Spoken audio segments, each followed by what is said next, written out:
All right, let's do interior defensive linemen. Might not always get the credit the edge rushers get, but still there are some big name interior defensive linemen to talk about. And honestly, really good list. The guys at the end of this list are like stars, basically. So a lot of good interior defensive linemen. Let's just jump into the list, starting off with a bit of a hot take at number 10. Justin Madubuike ends up only being 10th on my list, and I get why Ravens fans might be a little bit frustrated by this, because he finished 9th in sacks last year. Not among interior defensive linemen, among players. He was first among interior defensive linemen. If you know me, I think sacks can be a lot, often fluky. I don't just solely look at sacks. And while it's probably fair to say the pressure to sack ratio was a bit higher than you would typically expect, and that might revert back to the mean a little bit, he was still really good. He was still PFF's 17th highest graded overall interior defensive lineman and 12th in terms of pass rush. So the advanced stats were there. His pass rush win rate was really good as well, which the stat I like to use. So the numbers are really good. If you think this is like, oh, it's because of the advanced stats, honestly, the reason I have him low is just because it's 1 year, and I want to see it for more than 1 year. Like, if last year is who he is, I'll put him way higher on the list next year. It's kind of a 1 year wonder. There's other guys who've done it for multiple years, so that's why I'm a little bit lower, but I can totally see myself, putting him higher in future years. Number 8 is kind of a similar thing. Christian Barmore, who you could certainly argue is last year was the year that he really kind of broke out. His advanced stats were better than Matabuke's advanced stats last year. Obviously, situation is different, although the Patriots defense wasn't bad last year, but Ravens was amazing last year is kind of the thing. A little bit of better advanced stats. He's a little bit younger, but not much. So that was kind of my argument. You could certainly talk me into flipping these two if you want to. In fact, even speaking now, I actually think I probably should have flipped these two, but too late. I've already made the list. So Barmore was really good. His advanced stats were fantastic. Really good pass rushing interior guy as well. So that's why he's at number 9. Number 8, I'm going with Kobie Turner, the guy that I said deserved Defensive Rookie of the Year last year, and I stand by that. He was a 3rd-round pick, so he was just never really going to get the, people were never going to talk about him that way. It's unfortunate, but people want to prove their draft takes right, and so, guys, and plus people just don't pay attention to guys who were drafted later as much, and so all you really have to rely on is numbers. I went back and watched the tape. The tape is fantastic, but the numbers are also fantastic. It's not just box score stats. Hey, when I first kind of heard some rumblings of him, I'm like, okay, another one of these guys who ends up getting some lucky sacks, and that's why he's there. But no, the advanced stats were great. The numbers were great. He had 9 sacks, a really good player. So yeah, he's at number 8.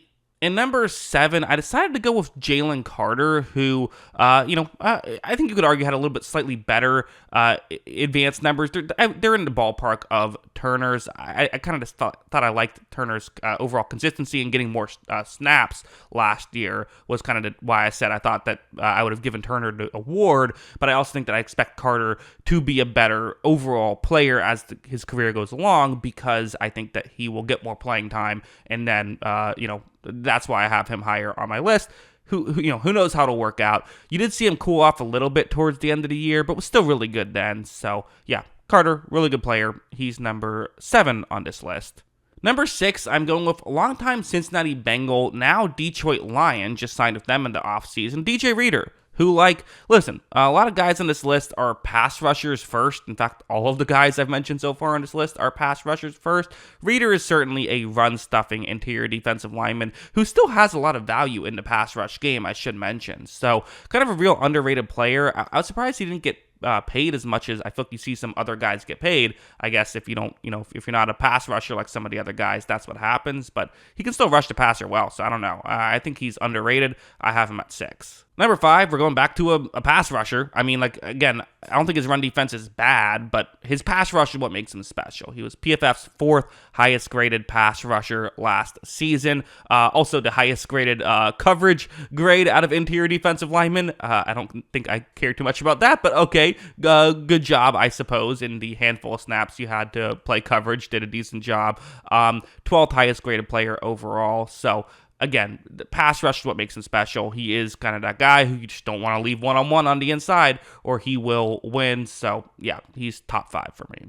Number 4 is Derrick Brown of the Carolina Panthers, who, last year he became the first ever interior defensive lineman to get 100 tackles in a season.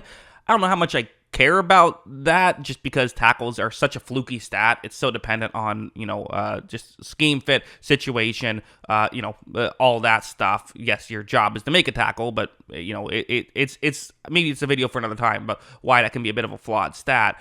But while everyone was paying attention to that, I think they weren't paying enough attention to the fact that his advanced numbers were also really dominant and really good. And he's just good across the board last year. Someone who is really a superstar and plays for Carolina, so he doesn't get the credit he deserves. But again, PFF's 4th highest graded defender last year, and is good at both run defense and pass rush. A little better at run defense, which is part of how he gets those tackles. But, in general, really good all-around player. Maybe doesn't have the coverage skills that DeForest Buckner has, so maybe that's like a knock against him. But no, really good. Number 3 on my list, I went with PFF's 3rd highest graded defender, and not defender, but interior defensive lineman, and the 1st highest graded run defense player among interior defensive linemen. I phrased that poorly. I apologize. But anyway, Quinnen Williams is really good for the Jets. He really, again, dominant player, really helps set up guys around him to be able to succeed. And I think is someone who, despite his rough rookie year, has since then really played fantastic. And these past 2 years has been dominant. So he's number 3. And number 2, I'm sticking in New Jersey, going with Dexter Lawrence, who was, again, keep using PFF grades, he was the highest graded PFF interior defensive lineman last year. 3rd highest in run defense and highest in pass rush grade. And you hear that and you're kind of wondering, why is he not number 1? Well, we'll get to number 1 when we get to number 1. But Dexter Lawrence is absolutely a star, and with Aaron Donald retired and with Chris Jones, okay, I guess it spoiled my number 1. With my number 1 on his way out, you would assume before too long, Dexter Lawrence could be soon racking up some All-Pros. And I don't know, is it possible he could be a Hall of Famer when it's all said and done? I totally think it's possible because he's really good, but he is not my number 1. I still went with Chris Jones, and I don't think his last year was his best year.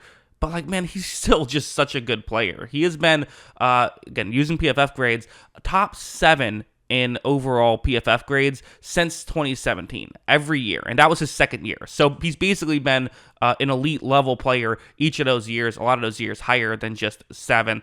Obviously, is just someone who you can't leave one-on-one. I'm still going to give it to Chris Jones until he gives me a reason not to. I'll say this, Lawrence is a better run defender. I think you could certainly argue that Lawrence deserves it over Jones. I think I like what Jones brings to the table a little bit more right now. And again, Lawrence, I think, has had a couple good years. We've seen Chris Jones have more good years. I would say Lawrence has had 2 especially dominant years. We've seen 7 or 8 especially dominant years with Jones. So 7 is the exact number for Jones. So because of that, I'm going to give him a slight edge. And still just 29 years old. I feel like people forget that Chris Jones isn't that much older, although, again, I do wonder, guys can fall off. It can happen once you get past 30, but I still expect him to be good for the next couple years, so he is number 1 on my list. But, yeah, that's what I think. What do you think? Let me know in the comments below. Always love hearing from you, and of course, as always, thanks for watching.